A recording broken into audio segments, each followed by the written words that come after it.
Hello, ladies and gentlemen. We are back again with another nostalgic video for you all today. And today we will be covering not another PlayStation classic here that has also been abandoned by Sony. Unfortunately, that's right, ladies and gentlemen.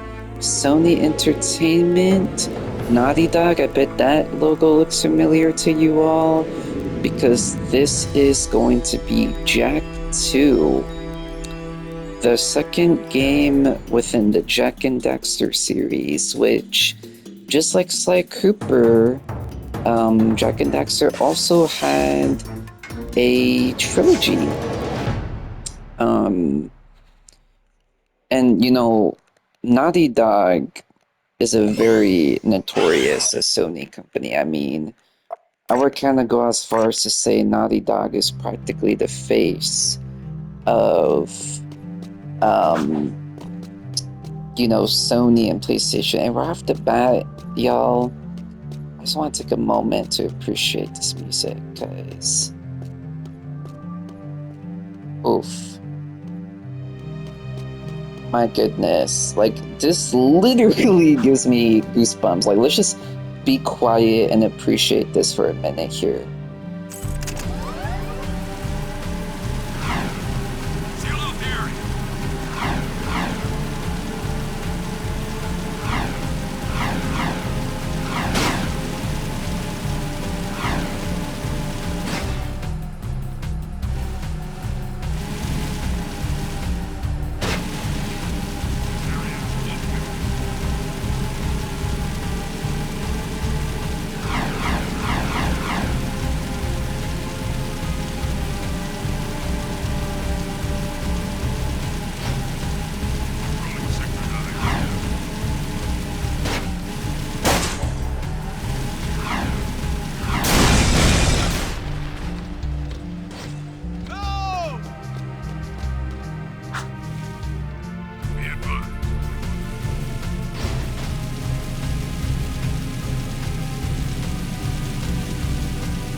That music is so peak, y'all. I would even go as far as to say that is some of the best video game music in all of history. Like, that particular Haven City theme. Also, I really like the music that plays when enemies spawn in. Like, look, let's listen to it.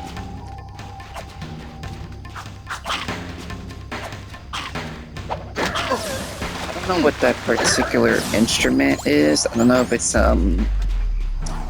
like drums, but it just, it hits hard, you know?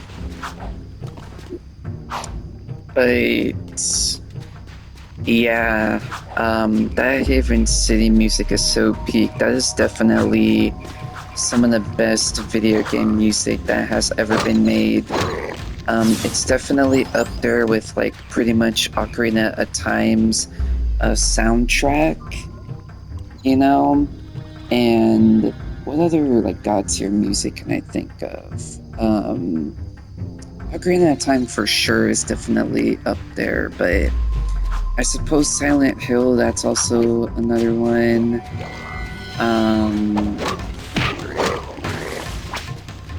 Let's see, Sly Cooper for sure. I feel like there's a game I'm missing though. Like, what game am I missing here?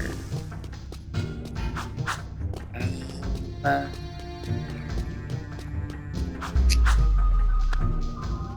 on, why is my mind blanking? What game am I missing? Oh yeah, Super Mario Galaxy. There we go. Super Mario Galaxy without a doubt as well. But yeah, so this is a Jak and Daxter.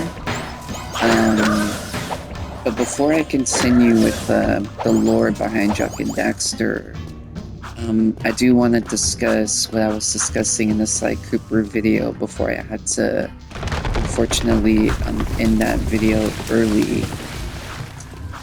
But yeah, to continue where I left off in that story. My TV is a little loud. I apologize for that, ladies and gentlemen. But yeah, so whenever I got my job at the college, I was saving up for a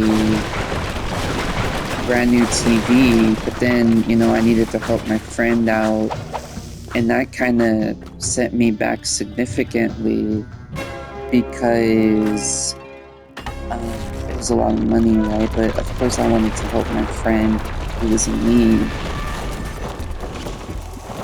So, you know, later on in May of 2025,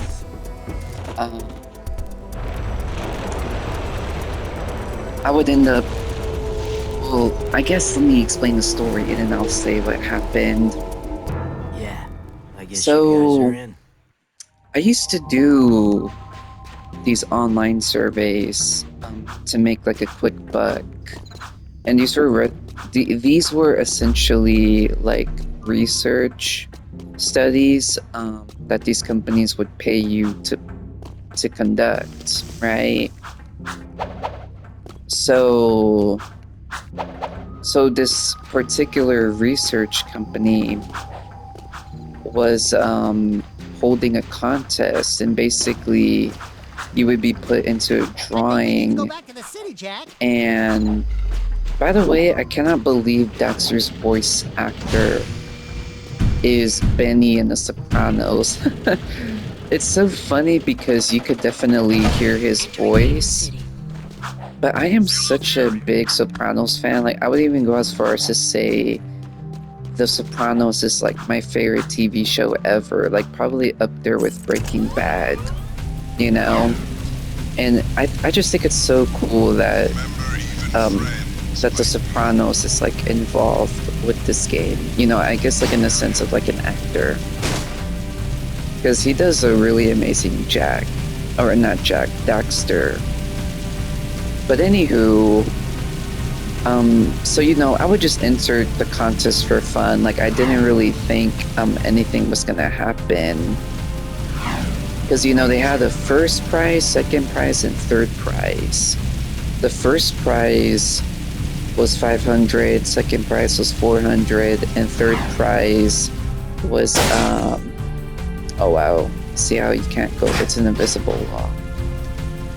PS2 games, am I right? But anywho, so what's it called?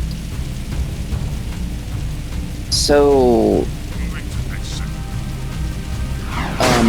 there was like a certain point during this time when I wasn't really like looking at my emails as much as I should. But I kept getting this gut feeling that I should look at my emails.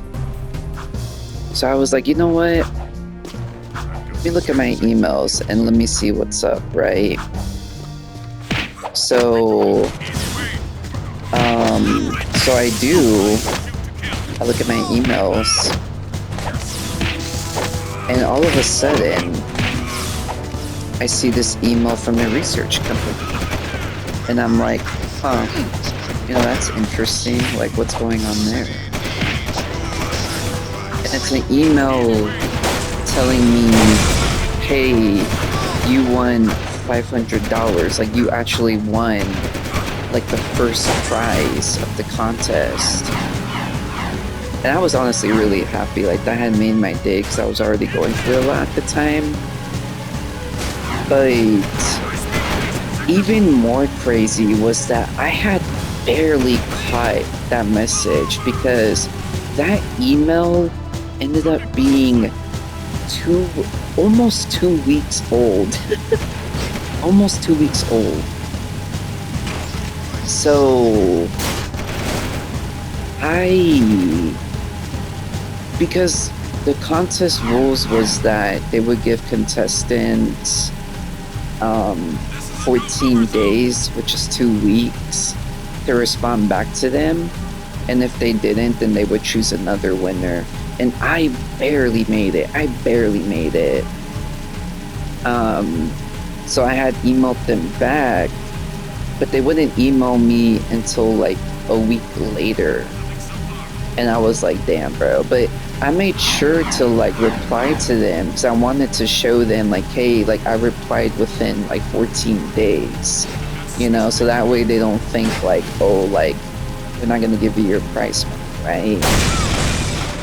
So that was $500 that I would end up winning. And the first thing I did with those $500 was I had purchased a PS5 through Macari. And even crazier is I don't know how I managed to get this deal. I'm pretty sure it was someone who like just wanted to get rid of their PlayStation 5, but it was literally like a brand new like sealed PS5, and it did seem a little too good to be true. But everything ended up being fine because obviously I'm playing on the same console right now as we speak. But literally, I paid $400 for my console for a brand new inbox console, mind you. Like that came with Spider-Man 2 and everything, like as in the digital code, but it was literally an untouched PS5. So I basically saved $100 from that prize money, right?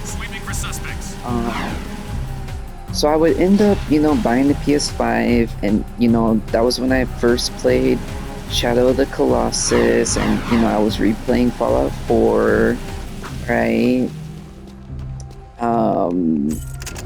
Cause at the time I still had my 2007 Toshiba TV, so I didn't even have like an upgraded TV yet. But it was just more so the thought of playing these games that I wanted to play, because I tried to play Spider-Man 2, and for some odd reason, I just couldn't really get into it at the time.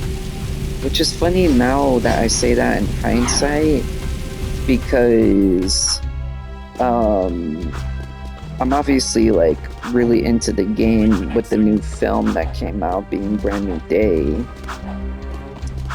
But yeah, so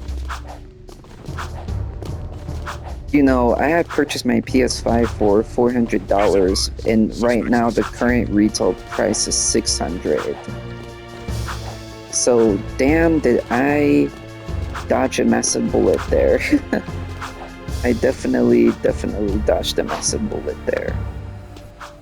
Roger. Continue our sweep. Like, jeez. But I really like the ambience of this game, by the way, which I'll get into more in a bit here. Yeah, so I wouldn't end up buying my LG OLED TV until a year later, at the beginning of 2025.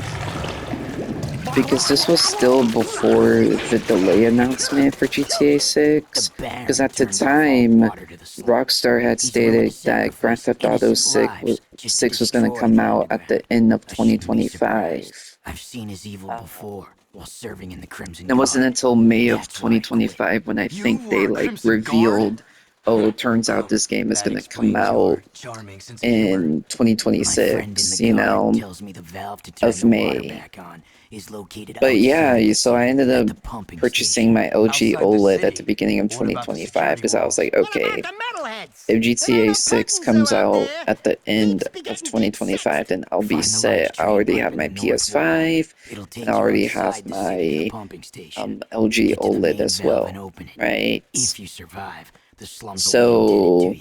If not, yeah, maybe we'll have a and here touching we are moment of now. I'm silence I'm in your playing honor. this on my I'd like to LG give him a OLED touching moment. C4 TV.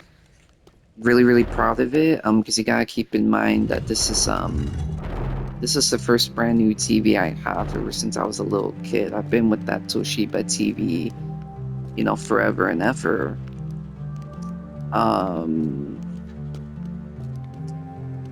And yeah, I'm excited, you know, and I've been enjoying it ever since. As you could see with Astrobot and Shadow of the Colossus, the previous gameplay videos I've made. Which, by the way, I really wish I could do the same with the Nintendo Switch too, because I really want to make a gameplay video on the Ocarina of Time remake. Hopefully I'll be able to. We'll see what we can do there. Uh-oh, did not mean to run that guard over. Oops. But, yeah, so Jak and Daxter is made by Naughty Dog, and Naughty Dog is a very notorious Sony company because they first started off with the Crash Bandicoot series. They made the first 3 Crash Bandicoot games, and then they would go on to make the Jak and Daxter games on the PS2. And then afterwards, they would go on to make the Uncharted games on the PS3 and The Last of Us.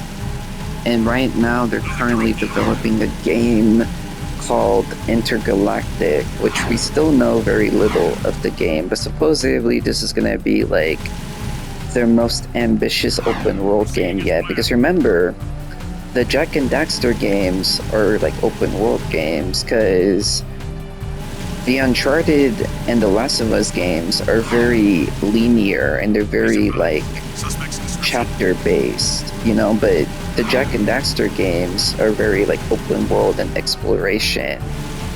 So it's really nice to see them going back to their traditional roots, because Jak and Daxter is like obviously like really awesome. But yeah, Naughty Dog has a really they have my heart, because if you can look at my like previous gameplay videos, it was all nothing but The Last of Us videos. Like I was super into that game. Both games actually. Like I really like the sequel. And I really don't, well, I kind of get why people dislike it, but me personally, I thought it was really awesome. And it was like emotional. It was very emotional. Because the thing about Naughty Dog is not only do they make awesome gameplay, but they're also amazing storytellers. I mean, the Jak and Daxter games have so many plot twists, and Uncharted with Nathan Drake, and of course The Last of Us being absolutely god tier, to where we even got an HBO adaptation of The Last of Us. So, I mean, that says a lot about Naughty Dog's reputation, you know? But yeah, Jak and Daxter specifically, so this was also within the PS2 era. The PlayStation 2 saw a trilogy of these games. Just like Sucker Punch, this was kind of Naughty Dog's way of, you know, having jobs for the PS2 era. But Jak and Daxter is a very interesting trope, kind of like, I suppose, with the Conquer series over at Rareware Games, because Jak and Daxter and the Precursor Legacy, the first game, is very kid-friendly. It's very kid-friendly, very lighthearted. You know, it takes place in a tropical island, very beautiful, very aesthetic, you know. It's and a lot of comedic moments, you know, with a dorky sidekick like Daxter. You know, it's a very neat game, you know. That any kid can pick up and love. But then with the sequel, Naughty Dog immediately, like, I honestly don't know the backstory of why they did what they did, but immediately with Jak II, they decided to go like a gritty route. Because as you can see, look at this like disgusting city. Like, look at Haven City. Like, the water's all muddy, and in the first game it was all clear and nice. Obviously it's very like dystopian. Nothing but guards, nothing but filth. You know. So all of a sudden you go from like Jak 1 to Jak 2, and literally at the beginning of Jak 2, you see, you know, Jak starts talking. And I think the main reason why he starts talking is because they wanted to make this game like more serious. And I think Jak needed to talk because him being silent wouldn't work for the story. Which I'm glad they made that decision, by the way. Because in the first game, Jak is a silent protagonist. Also, look at that scenery, by the way. I think it's super cool that this game also has a day and night cycle. I think that's really neat. But anywho, I love how Naughty Dog went about this game. Because the first game is really well made, of course. It's very aesthetic. You know, for instance, the gameplay is really nice. Like, as you can see, Jak's movement in both games, super fluid. Like, he's super fun to control and very precise. But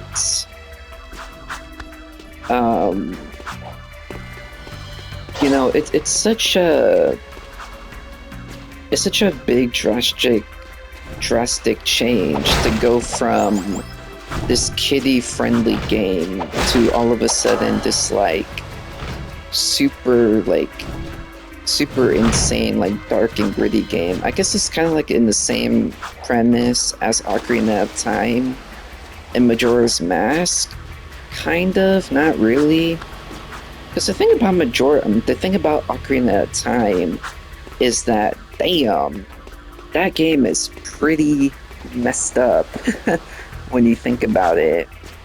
But you know, comparing it to Majora's Mask is like a day and night difference, because Majora's Mask as a whole is just such a depressing game and story. Because basically everyone is miserable in that game and the world is ending because the moon is crashing. I mean, yeah, that's pretty dark and deep, you know? Versus Jak and Daxter 1, where it was more grounded and it was more like a typical like the hero saves the day kind of story, right?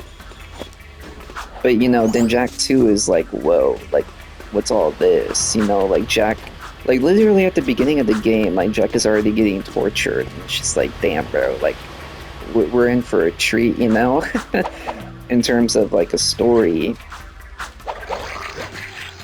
But yeah, Naughty Dog is a very, very goated company. Gotta be kidding. Even worse. They're a very goated company. By the way, this game is super, what's the word I'm looking for? It's very brutal when it comes to the difficulty, because you saw how I literally spawned right at the beginning of the level?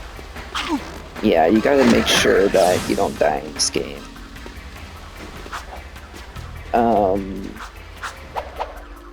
But yeah, Naughty Dog kind of didn't make my childhood when you think about it, because, you know, I played the Crash Bandicoot games on the PS1. I played the Jak and Daxter games, of course, on the PS2. And I didn't really play the Uncharted games, unfortunately, on the PS3, because I didn't have a PS3, I had a Xbox 360. But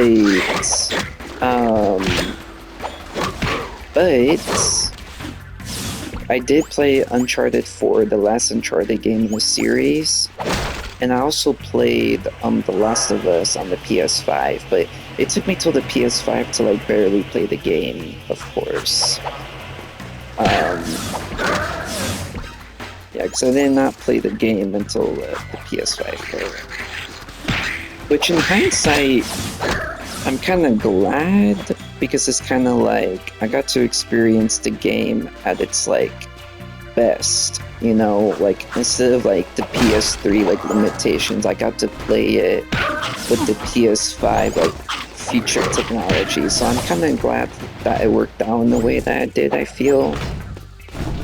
But yeah.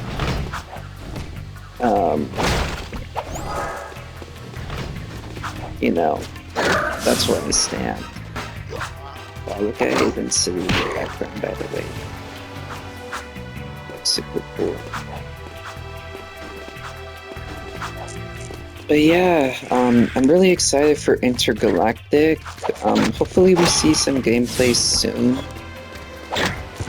I'm really curious just how ambitious the game is going to be, but considering it's the same company who made this game, Jak II, and, you know, Uncharted and The Last of Us, I think it's a safe bet to say that Intergalactic is going to be an awesome piece of work. And by the way, I like that Jak II still has its charm with the humor, as you can see with Dexter. But, oh goodness. I forgot to mention this in my Sly Cooper video, but Miss Ruby's world is also a very nice aesthetic and like environmental place with the music and like setting overall. But yeah, y'all, that's Jak and Daxter 2 for you. As you can see, the music is super aesthetic. This game is currently $15. PS5? So, yeah. Or you can emulate via PC, but yeah. This is Rollis Guzzy, signing off.